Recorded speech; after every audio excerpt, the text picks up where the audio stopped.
جی پہلا اور دوسرا آسمان کور ہو گیا تھا. اب ہم تیسرا آسمان کی ریڈنگ سٹارٹ کرتے ہیں. تو کوئی ریڈ کرنا چاہے گا؟ جی تیسرا آسمان یہاں سے سٹارٹ ہو رہا ہے. میں ریڈ کر دیتی ہوں کہ پھر تیسرے آسمان پر لے جایا گیا رسول پاک صلی اللہ علیہ وآلہ وسلم کو. آپ صلی اللہ علیہ وآلہ وسلم نے وہاں حضرت یوسف علیہ السلام کو دیکھا اور سلام کیا. انہوں نے جواب دیا، مبارک باد دی، اور آپ صلی اللہ علیہ وآلہ وسلم کی نبوت کا اقرار کیا. اچھا، حضرت یوسف علیہ السلام کا تھوڑا سا بیک گراؤنڈ ان کا پڑھ لیتے ہیں کہ حضرت ابراہیم علیہ السلام کے بیٹے تھے حضرت اسحاق علیہ السلام، اور حضرت اسحاق علیہ السلام کے بیٹے تھے حضرت یعقوب علیہ السلام. اور حضرت یعقوب علیہ السلام کا ہی لقب جو ہے اسرائیل ان کو ملا تھا. اچھا اچھا، میں کہیں پہ بھی کوئی بھی انفارمیشن، کوئی منہ سے غلط ورڈ نکل جائے، کوئی بھی ایسی بات ہو نا، مجھے پلیز کریکٹ کر دیے گا. اچھا، حضرت یعقوب علیہ السلام کے 12 بیٹے تھے، اور ظاہر ہے سب 12 بیٹوں کی پوری 12 الگ فیملیز تھیں. تو یہ جو 12 فیملیز تھیں ان کو کل ملا کے بنی اسرائیل کہا جاتا ہے. ٹھیک ہے، کن کے بیٹے ہیں؟ حضرت یعقوب علیہ السلام. اچھا، اب ان 12 بیٹوں میں ایک بیٹے کا نام تھا حضرت یوسف علیہ السلام، اور صرف انہی کو نبوت ملی تھی. اور حضرت یعقوب علیہ السلام بہت زیادہ محبت کرتے تھے حضرت یوسف علیہ السلام سے. تو جو دوسرے بھائی تھے ان کے، جو دوسرے 11 بھائی تھے، ان کو تھوڑا سا ایک جیلسی فیل ہوتی تھی. تو ان کو جو ہے ایک چھٹکارا حاصل کرنے کے لیے انہوں نے پلان بنایا کہ مطلب کس طرح سے حضرت یوسف علیہ السلام سے چھٹکارا حاصل کر لیا جائے. تو پھر ایک دفعہ ان کے جو بھائی ہیں وہ جنگل میں لے کے گئے حضرت یوسف علیہ السلام کو اور کنویں میں دھکیل دیا. اچھا، ان کے بھائیوں نے حضرت یعقوب علیہ السلام کو واپس گھر آ کر ان سے یہ جھوٹ بولا کہ بھیڑیا حضرت یوسف علیہ السلام کو کھا گیا ہے، نعوذ باللہ. اور کسی جانور کا خون جو ہے حضرت یوسف علیہ السلام کی شرٹ پر لگا کر اور وہ دکھایا کہ یہ دیکھیں، مطلب ثبوت کے طور پہ کہ جو ہے یہ شرٹ ہم لے کر آئے ہیں، بس یہی بچی ہے، بھیڑیا ورنہ کھا چکے ہیں ان کو، حضرت یوسف علیہ السلام کو. تو حضرت یعقوب علیہ السلام جو ہے انہوں نے کہا کہ نہیں، تم سب جھوٹ بول رہے ہو. اور اللہ، اور کافی انہوں نے پھر جو ہے مطلب فائنڈ آؤٹ کرنے کی کوشش کی، لیکن پھر انہوں نے ان دی اینڈ اللہ تعالیٰ پر توکل کیا اور خوب دعا کی کہ اللہ تعالیٰ ہی بس اب اس مسئلے کا حل نکالیں گے. اور وہ اتنا زیادہ غم میں ہوئے، اتنا زیادہ روئے کہ ان کی آنکھوں کی بینائی چلی گئی. اچھا، پھر جو ہے ایک قافلہ وہاں سے گزر رہا تھا، ایجپٹ جا رہا تھا ایک قافلہ، یعنی مصر جا رہا تھا. اس کنویں کے پاس سے گزر رہا تھا تو پانی پینے کے لیے رکا. تو بالٹی پھر نیچے ڈالی تو پھر بالٹی کے ساتھ اوپر حضرت یوسف علیہ السلام بھی آ گئے. تو وہ قافلہ ان کو دیکھ کر بہت حیران بھی ہوا اور بہت خوش بھی ہوا، کیونکہ اتنے زیادہ خوبصورت تھے یوسف علیہ السلام. اور ایک دم سے بالٹی سے کوئی بچہ اوپر آ جائے تو کتنا انسان حیران ہو جاتا ہے نا. تو وہ حیران بھی تھے اور ایٹ دا سیم ٹائم خوش بھی بہت ہوئے وہ. اور ان لوگوں نے حضرت یوسف علیہ السلام کو ایجپٹ میں بیچا. جیسے اس زمانے میں تھا نا کہ غلام اور لونڈیوں کو خرید و فروخت ہوتی تھی. تو ایجپٹ میں جا کر ان کو بیچا. تو وہاں پہ فائنانس منسٹر جو وہاں کے تھے، عزیز مصر کہلاتے تھے، انہوں نے خرید لیا حضرت یوسف علیہ السلام کو اور وہ پھر اپنے پاس لے گئے. اور انہی کے ساتھ جو ہے وہ وہاں پہ بڑے ہوئے حضرت یوسف علیہ السلام. اور وہ انہوں نے پھر یہ بھانپ لیا کہ ان میں نالج اور وزڈم بہت زیادہ ہے حضرت یوسف علیہ السلام نے نا، حضرت یوسف علیہ السلام میں. اچھا، پھر جوانی، بچے تھے نا وہ، جب وہ وہاں لے گئے تھے، پھر آہستہ آہستہ وہ جوان ہوئے، خوبصورتی میں ان کے بہت زیادہ اضافہ ہوا. تو وہ جو عزیز مصر تھے، ان کی جو بیوی تھی زلیخا، تو ان کی نیت اور ارادے اچھے نہیں تھے. پھر وہ ساری تفصیلات ہیں، اور پھر انہوں نے جو ہے ان کو جیل بھجوا دیا حضرت یوسف علیہ السلام کو. تو بہت سالوں تک وہ جیل میں رہے اور اس کے بعد وہ چھوٹے. اور وہاں پہ جو ان کے جیل میں ساتھی تھے ان کی بھی وہ بہت اچھی مطلب اصلاح کرتے رہتے تھے. اور خوابوں کی صحیح تعبیر بتانے میں ان کو بہت مہارت حاصل تھی حضرت یوسف علیہ السلام کو اللہ تعالیٰ کی طرف سے. تو ان کی شہرت عروج پر پہنچ گئی تھی اس حوالے سے نا کہ بھئی یہ خواب کی بہت زبردست تعبیر بتاتے ہیں اور وہ صحیح ہو جاتی ہے تعبیر. تو ایک بادشاہ کے خواب کی تعبیر بتائی حضرت یوسف علیہ السلام. میں بہت شارٹ میں بتا رہی ہوں، بیچ میں بہت ساری ڈیٹیلس تھیں، وہ میں نے اسکیپ کر دیا. ٹھیک ہے، تو ایک بادشاہ کے خواب کی تعبیر انہوں نے بتائی تو وہ اتنا زیادہ خوش ہوا کہ جیل سے پھر حضرت یوسف علیہ السلام کو چھڑوا دیا بہت سالوں بعد نا.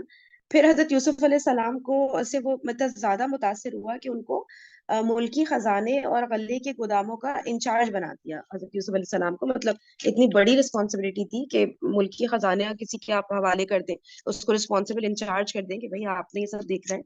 اور سارے غلے کے جتنے بھی گودام وغیرہ سب ان کے انڈر میں آ گئے تھے. تو یہ جو ہے اس طرح سے یہ ڈیٹیلز آتی ہیں. اچھا اب کہیں کہیں پہ مجھے تھوڑا سا یہ کنفیوژن تھا کہ کہیں کہیں پہ یہ بتایا جاتا ہے کہ وہ بادشاہ بن گئے تھے حضرت یوسف علیہ السلام مصر کے.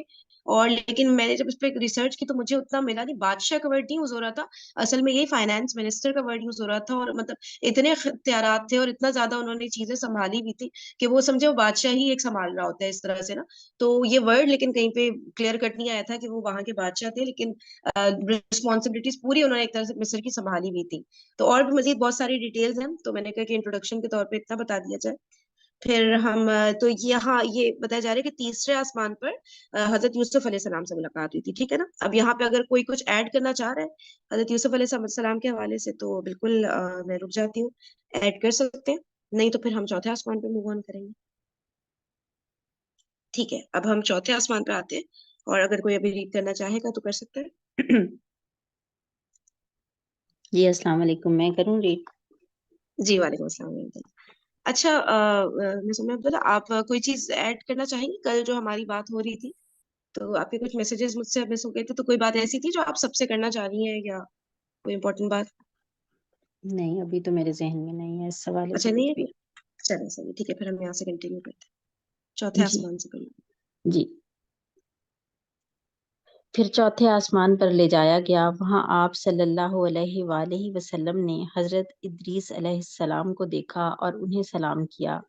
انہوں نے جواب دیا, مرحبا کہا, اور آپ صلی اللہ علیہ وآلہ وسلم کی نبوت کا اقرار کیا. صحیح. اب جی حضرت آپ نے ادریس علیہ السلام. جی جی جی آپ ہی کہیے کیا بتائیے. کہیے. ہاں جی, میں تھوڑا سا بتا دیتی ہوں اور پھر کچھ ایڈ کرنا چاہوں گا. حضرت آدم علیہ السلام کی اولاد دنیا کے الگ الگ جگہوں پہ چلی گئی تھی, ٹھیک ہے نا, اور آباد ہونا شروع ہو گئے تھے پھر دنیا کے مختلف ایریاز. اچھا, بیبیلون کا جو ایریا ایک جگہ تھی جو ابھی کے عراق میں ہوتی ہے وہ جگہ, ٹھیک ہے نا, تو وہاں حضرت ادریس علیہ السلام کو میسنجر بنا کے بھیجا تھا اللہ تعالیٰ نے. اچھا, حضرت ادریس علیہ السلام نے حضرت آدم علیہ السلام کے بیٹے حضرت شیس علیہ السلام سے تعلیمات لی تھی. اچھا, اور پھر یہ بتایا جا رہا ہے کہ حضرت ادریس علیہ السلام پہلے پیغمبر تھے جن کے پاس حضرت جبریل علیہ السلام اللہ تعالیٰ کا پیغام لے کر آتے تھے. اچھا, ایک یہ امپورٹنٹ بات تھی. دوسرا یہ کہ انہوں نے بہت زیادہ کوشش کی, کیونکہ لوگ آہستہ آہستہ جو ہے حضرت آدم علیہ السلام کی تعلیمات کو بھولنے لگے تھے, اور پھر دوسری چیزیں, نئی نئی چیزیں اڈاپٹ کر لی تھی دین کے نام پہ انہوں نے. تو بہت زیادہ کوشش کی حضرت ادریس علیہ السلام نے تبلیغ کرنے کی, لیکن لوگ بالکل جیسے سمجھے کہ بلائنڈ ڈیف اینڈ ڈم نہیں ہو جاتے کہ نہ سننا ہے نہ دیکھنا ہے نہ سمجھنے کی کوشش کرنی ہے, بالکل اس طرح سے نا گمراہی کے راستے پہ چلے جا رہے تھے, جبکہ بہت کوشش کی تھی حضرت ادریس علیہ السلام نے. تو ان کے پھر اس طرح بہت کم فالوورز تھے. اور پھر حضرت ادریس علیہ السلام بیبیلون میں تھے نا, پھر وہاں سے وہ ایجپٹ مصر چلے گئے تھے. اچھا, پھر بتایا جا رہا ہے کہ ادریس لفظ کے جو معنی ہے وہ ہے لکھنے والا. تو وہ پہلے شخص تھے جنہوں نے جو بیسک فارم آف رائٹنگ ہوتی ہے نا وہ انہوں نے ایجاد کی تھی, اور وہ بہت زیادہ لکھتے تھے. تو اس لیے پھر ان کا یہ نام جو ہے حضرت ادریس علیہ السلام پڑا تھا. تو یہ کچھ ڈیٹیلز تھی ان کے بارے میں, اور اگر کوئی اور ان کے بارے میں کچھ ایڈ کرنا چاہ رہا ہے تو کر سکتا ہے. ٹھیک ہے, پھر ہم پانچویں آسمان پہ موو کرتے ہیں. پھر پانچویں آسمان پر لے جایا گیا, وہاں آپ صلی اللہ علیہ وآلہ وسلم نے حضرت ہارون بن عمران علیہ السلام کو دیکھا اور انہیں سلام کیا. انہوں نے جواب دیا, مبارکباد دی اور اقرار نبوت کیا. اچھا, آپ چھٹا آسمان بھی پڑھ لیں, دونوں کو ہم ساتھ ڈسکس کر لیں. پھر آپ صلی اللہ علیہ وآلہ وسلم کو چھٹے آسمان پر لے جایا گیا, وہاں آپ صلی اللہ علیہ وآلہ وسلم کی ملاقات حضرت موسیٰ بن عمران سے ہوئی. آپ صلی اللہ علیہ وآلہ وسلم نے سلام کیا, انہوں نے مرحبا کہا اور اقرار نبوت کیا. البتہ جب آپ صلی اللہ علیہ وآلہ وسلم وہاں سے آگے بڑھے تو وہ رونے لگے. ان سے کہا گیا, آپ کیوں رو رہے ہیں؟ انہوں نے کہا, میں اس لیے رو رہا ہوں کہ ایک نوجوان جو میرے بعد مبعوث کیا گیا اس کی امت کے لوگ میری امت کے لوگوں سے بہت زیادہ تعداد میں جنت کے اندر داخل ہوں گے. جی, آپ یہ تھوڑا سا ایکسپلین کر دیے گا یہ والی تعداد والی بات, پھر میں بیک گراؤنڈ بتاتی ہوں. جی, حضرت موسیٰ علیہ السلام بھی بہت اولو العزم اور جلیل القدر پیغمبر تھے نا, اور انہوں نے بھی جو 5 جلیل القدر اولو العزم پیغمبروں میں جن کا نام آتا ہے ان میں حضرت موسیٰ علیہ السلام بھی شامل ہیں, اور ہمارے پیارے نبی صلی اللہ علیہ وآلہ وسلم بھی شامل ہیں. تو جو لوگ سیرہ لکھتے ہیں وہ لکھتے ہیں کہ حضرت موسیٰ علیہ السلام بھی بہت زیادہ انتھوزیاسٹک بھی تھے اور بہت زیادہ ڈیڈیکیٹڈ بھی تھے، اور انہوں نے اپنی قوم کے ساتھ بے اندازہ محنت کی ہے۔ لیکن حضرت موسیٰ علیہ السلام کی قوم جو تھی، ضدی بھی تھی، ہٹ درم بھی تھی، بزدل بھی تھی، بات مانتے نہیں تھے بہت زیادہ۔ بنی اسرائیل نے جتنا اپنے پیغمبروں کو تنگ کیا ہے شاید ہی کسی قوم نے کیا ہو، اور انہوں نے حضرت موسیٰ علیہ السلام کو بھی بہت تنگ کیا ہے، اور ان پر جو لوگ سچے دل سے اسلام پھر لے کے آئے، مسلمان ہوئے، ان کی تعداد کم ہے۔ جبکہ ہم نبی کریم صلی اللہ علیہ وآلہ وسلم کے ساتھ دیکھتے ہیں کہ جب آپ دعوت کا پیغام لے کر اٹھے تو جو آپ کے صحابہ کرام تھے وہ پھر بالکل آپ کے ساتھ کھڑے ہو جاتے تھے۔ کوئی جنگ کا موقع ہوتا تھا، کسی قسم کی تکالیف ہوتی تھی تو نبی کریم صلی اللہ علیہ وآلہ وسلم کے صحابہ نہیں پیچھے ہٹا کرتے تھے۔ وہ بہت زیادہ، جس طرح سے آگے جو غزوات وغیرہ کا ہم پڑھیں گے اس میں بھی جب نبی کریم صلی اللہ علیہ وآلہ وسلم مشورہ مانگتے تھے تو وہ کہتے تھے کہ آپ ہمارا ہاتھ پکڑ کے ہمیں جہاں لے جائیں گے ہم چلے جائیں گے، آپ سمندر میں کودیں گے ہم بھی ساتھ کودیں گے، ہم یہ نہیں کہیں گے کہ آپ اور آپ کا خدا جا کر لڑیں جو بنی اسرائیل نے حضرت موسیٰ علیہ السلام سے کہا تھا، بلکہ ہم تو ہر وہ کچھ کریں گے جس سے آپ کی آنکھیں ٹھنڈی ہوں۔ تو نبی کریم صلی اللہ علیہ وآلہ وسلم کے ایک تو صحابہ وفادار زیادہ تھے، پھر امت مسلمہ جو ہے، نبی کریم صلی اللہ علیہ وآلہ وسلم کی جو امت ہے وہ حضرت موسیٰ علیہ السلام کی امت کی نسبت سے زیادہ جنت میں داخل ہوں گے، کیونکہ حضرت موسیٰ علیہ السلام کی محنت سے جو لوگ مسلمان ہوئے اس وقت، اور جن کے لیے انشاء اللہ تعالیٰ نے جنت لکھی ہوئی ہے، ان کی تعداد امت مسلمہ کے مقابلے میں کم ہے۔ تو ان کو اس بات کی رنجیدگی ہو رہی تھی کہ میری جو امت ہے وہ تعداد میں بہت کم ہوگی جنت میں داخل ہونے والوں میں نبی کریم صلی اللہ علیہ وآلہ وسلم کی امت کی نسبت سے۔ تو اس بات پہ انہوں نے وہ سیڈ فیل کر رہے تھے۔ اور ان کو کافی معجزے بھی میرے خیال سے دکھائے جاتے تھے نا حضرت موسیٰ علیہ السلام، وہ فرمائش کرتے تھے لوگ ان سے، پھر حضرت موسیٰ علیہ السلام اللہ تعالیٰ سے ریکویسٹ کرتے تھے اور پھر جی، باقاعدہ حضرت ان کو موسیٰ علیہ السلام کو جی ہوں بے شمار معجزے تھے حضرت موسیٰ علیہ السلام کے، وہ جو ان کی لاٹھی سام بن جائے، اس وقت جادو کا زور تھا، اور حضرت موسیٰ علیہ السلام کو اس طرح کے سارے معجزے دیے گئے تھے۔ ان کا ہاتھ چمکتا ہوا ہو جاتا تھا، لاٹھی پھینکتے تھے تو وہ ہو جاتی تھی، سام بن جاتی تھی، لاٹھی انہوں نے پتھر پہ ماری تھی تو 12 چشمے پھوٹ گئے تھے۔ پھر اسی طرح سے منو سلوا ان کی قوم پہ اترا، وادی تیم میں جہاں پہ یہ بطور سزا پھرتے رہے ہیں وہاں پر ان پہ آسمان بادل سایہ کیے رکھتے تھے۔ تو ان کی قوم کو کے ساتھ تو اللہ تعالیٰ کی بہت ایک طرح سے لاڈلے بھی تھے، اور ان کے لیے بہت زیادہ معجزات بھی آئے، لیکن اس کے باوجود ان کی تعداد پھر بھی کم ہی رہی ماننے والوں کی۔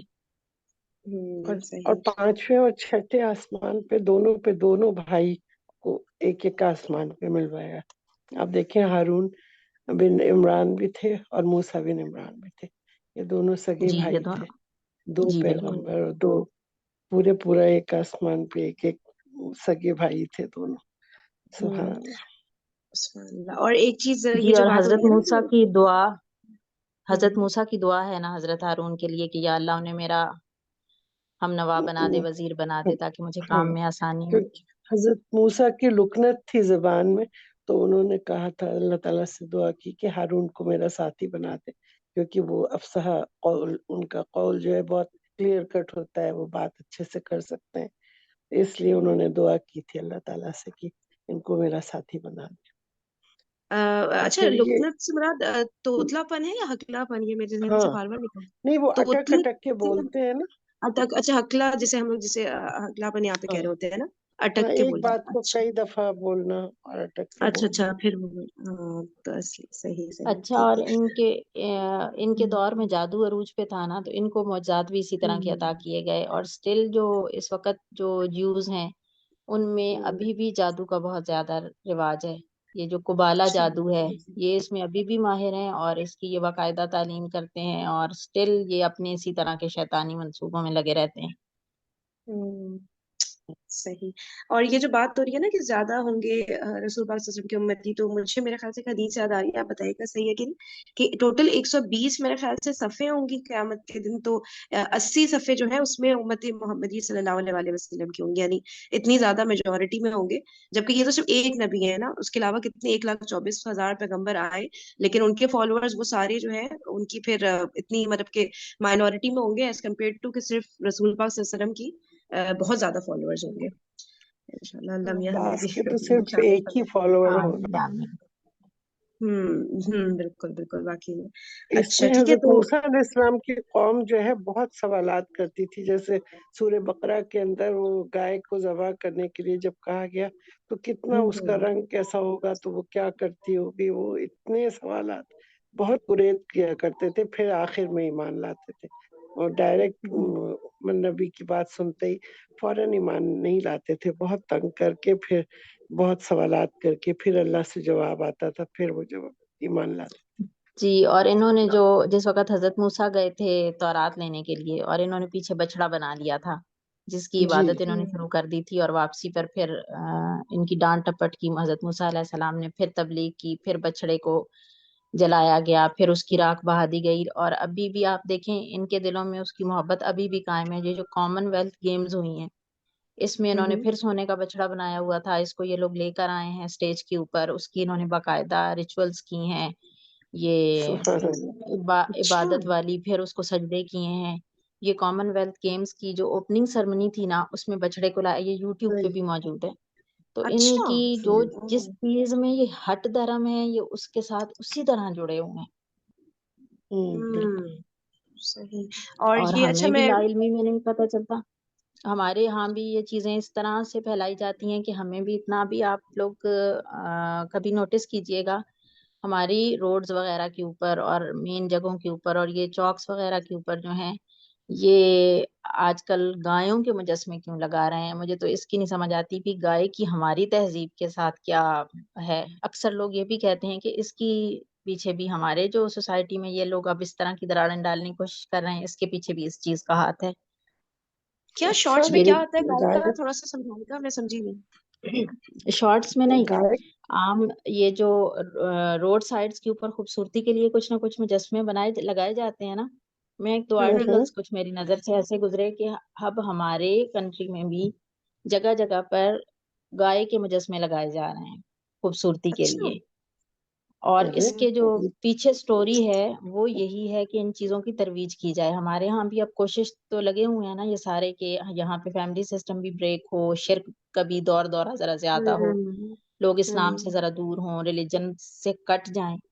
تو یہ بھی اسی سلسلے کی ایک کڑی ہے. اور اس کے بعد میں نے خود بھی نوٹس کیا, ایک دو دفعہ آنا جانا ہوا تو یہاں میں چونکہ اسلام آباد سے ہوں تو مری روڈ پہ بھی میں نے دیکھا ہے کہ واقعی میں تھوڑے تھوڑے فاصلے کے بعد کہیں کہیں یہ جو کاؤ اسٹیچوز بھی لگے ہوئے ہیں, گائے کے مجسمے بھی لگے ہوئے ہیں. تو اب السلام واللہ علیکم. عالم اس میں کتنی اس کے صداقت ہے اوپر یا پھر نہیں تو ہے. پھر آپ السلام لوگوں علیکم. کو تو اس پہ آرٹیکل لکھنا چاہیے. یہ ایسی بات کیوں ہو رہی ہے پاکستان میں؟ السلام جی علیکم. میں جی وعلیکم وعلیکم السلام. السلام. یہ اسلام آباد میں نا بحریہ ٹاؤن میں اکثر گروسری کی شاپنگ کے لیے میں جاتی ہوں. وہاں پہ یہ سچ مختلف جگہ پہ نا گائے کے مجسمے لگے ہوئے ہیں, اور بھی کچھ اس طرح سے انہوں نے کیا ہوا ہے. پہلے ایسا ہم نے کبھی بھی نہیں دیکھا تھا. یہ سچ اسی طرح سے ہی ہے. تو یہ کب سے ہاں ہونا شروع ہوا ہے, کب سے نوٹس کیا آپ نے شبنم؟ یہ تو کتنا کافی سال ہو گئے ہیں, مطلب ابھی سے تو نہیں ہے. اچھا, یہ تو فرسٹ ٹائم سنا میں نے یہ سب بات.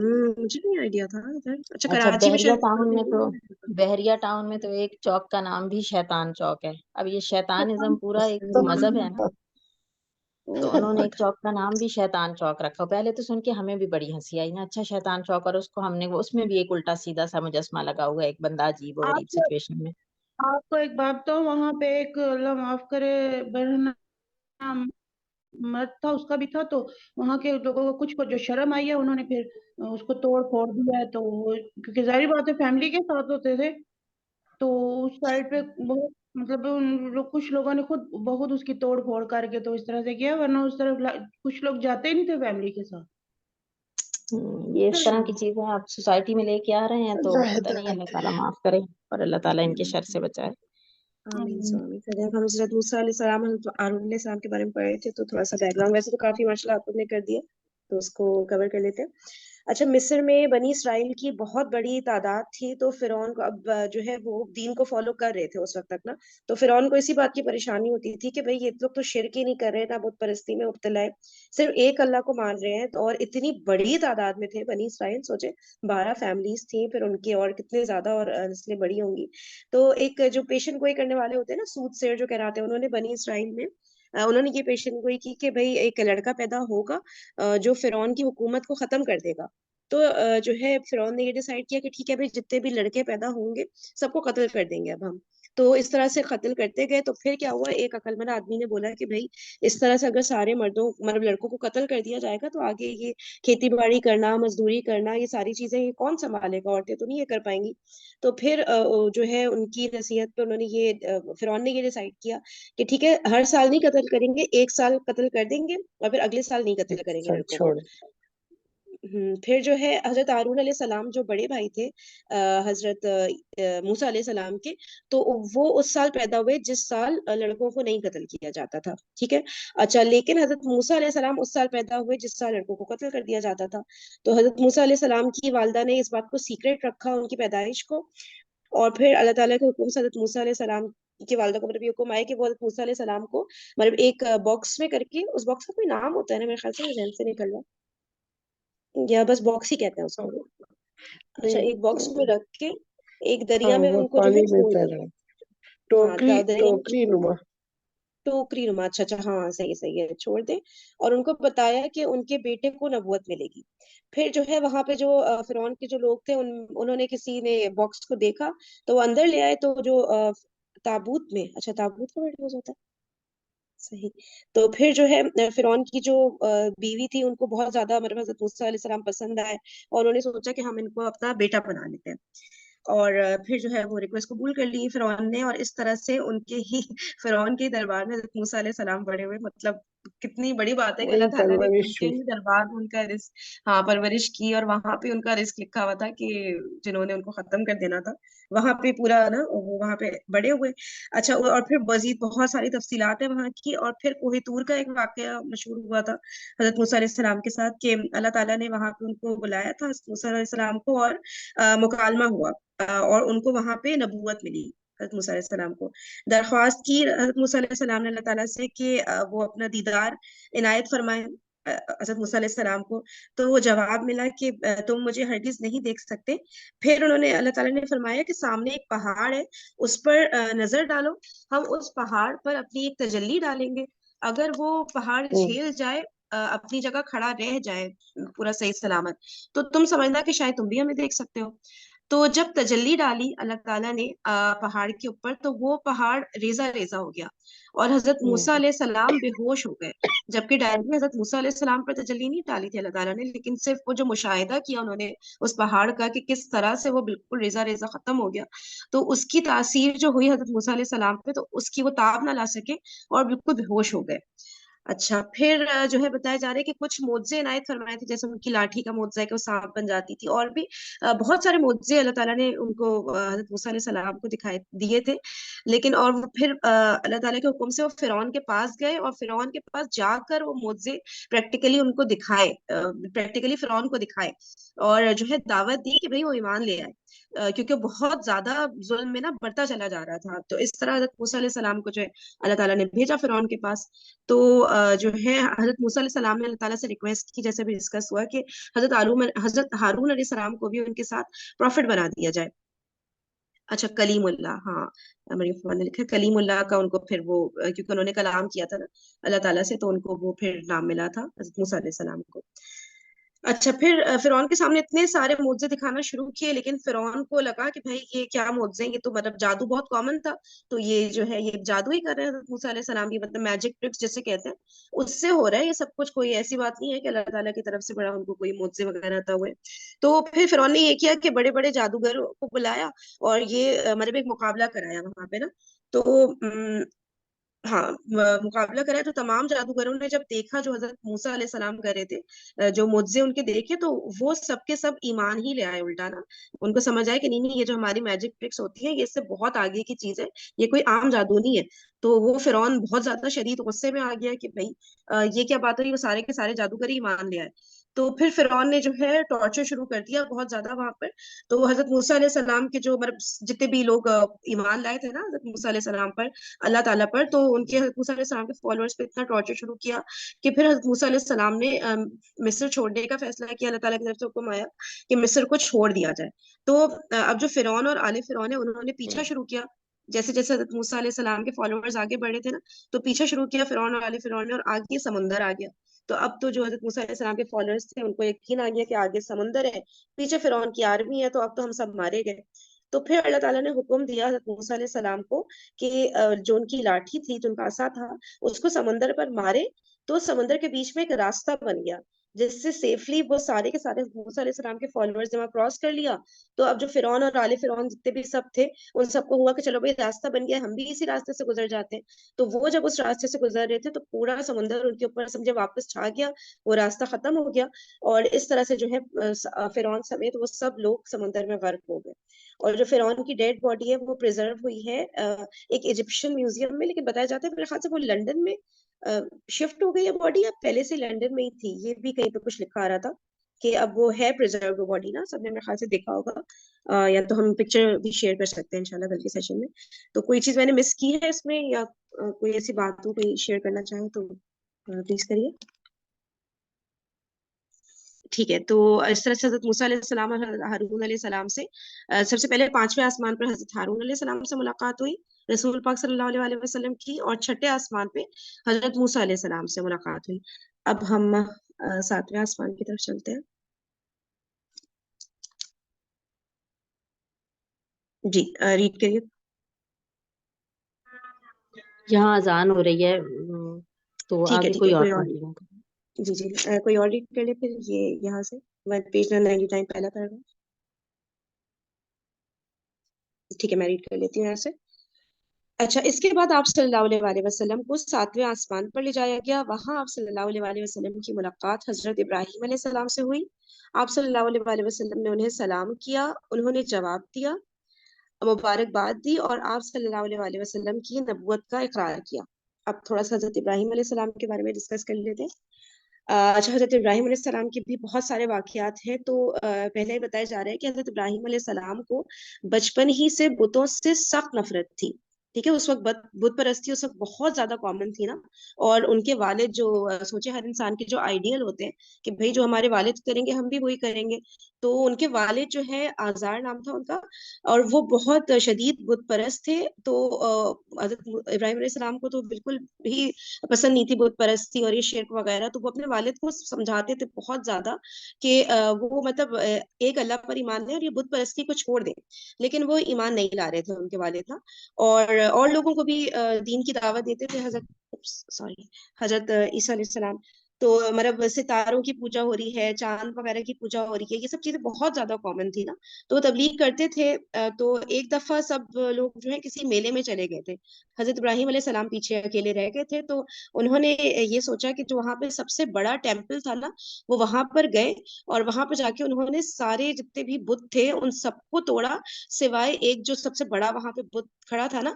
اور جو جس چیز سے وہ توڑ رہے تھے وہ یعنی کہ کلہاڑی تھی میرے خیال سے نا, ہاں, تو اس کلہاڑی کو وہ جو بڑا بت تھا سب سے زیادہ اس کے ہاتھ میں پکڑا دیا, اور پھر وہ وہاں سے واپس آ گئے. پھر جب میلے سے فارغ ہو کر سب لوگ آئے تو لوگوں کو پھر ہوا کہ بھائی کس نے کیا ہے, اور وہ بڑے بت کے ہاتھ میں وہ کلہاڑی تو تھی لیکن ان کو تھا کہ بھائی کسی شخص نے کیا ہوگا. تو ان کو جو ہے شک جو گیا وہ حضرت ابراہیم علیہ السلام پہ گیا, کیونکہ ان کو پتا تھا کہ بھائی یہ تو بالکل کھلم کھلا بہت زیادہ نفرت کرتے ہیں اور سب کو ان بتوں کے اگینسٹ کرتے تھے, تو انہوں نے ڈیفینیٹلی کیا ہوگا.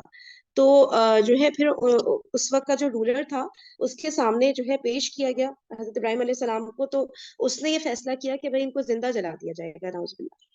تو اور پھر اتنی تیز آگ ریڈی کی گئی حضرت ابراہیم علیہ السلام کے لیے کہ اس کے جو شعلے تھے وہ آسمان تک جاتے تھے. تو پھر جو ہے ظاہر ہے ان سب کی محبت اتنی زیادہ تھی ان بتوں سے کہ ان کو تو بہت شدید غصہ آ رہا تھا حضرت ابراہیم علیہ السلام پہ کہ سارے بتوں کو توڑ کر رکھ دیا, مطلب تو اس لیے نا یہ فیصلہ فرمایا اور اتنی بڑی آگ تیار کی ان کے لیے. اچھا, پھر جو ہے حضرت ابراہیم علیہ السلام کو آگ میں ڈالا گیا, لیکن وہاں سے وہ سمجھے ایک طرح سے ڈس اپیئر ہو گئے, غائب ہی ہو گئے اللہ تعالیٰ کے حکم سے, اور وہ آگ جو ہے کول ڈاؤن ہو گئی. تو سب کو ہوا کہ چلو آگ بجھ رہی ہے تو اب ڈیفینیٹلی کوئی راکھ یا اس طرح کی چیز دیکھیں گے, حضرت ابراہیم علیہ السلام کو جلا ہوا دیکھیں گے نعوذ باللہ. تو لیکن وہاں سے اللہ تعالیٰ نے ان کو صحیح سلامت جو ہے نکال لیا تھا حضرت ابراہیم علیہ السلام کو. تو یہ ایک میں یہاں پہ ایک پوائنٹ جی کروں گی یہاں پہ، اگر کسی کہیں پہ غلطی ہوئی تو کسی کو پتا ہوا شیئر کرنا.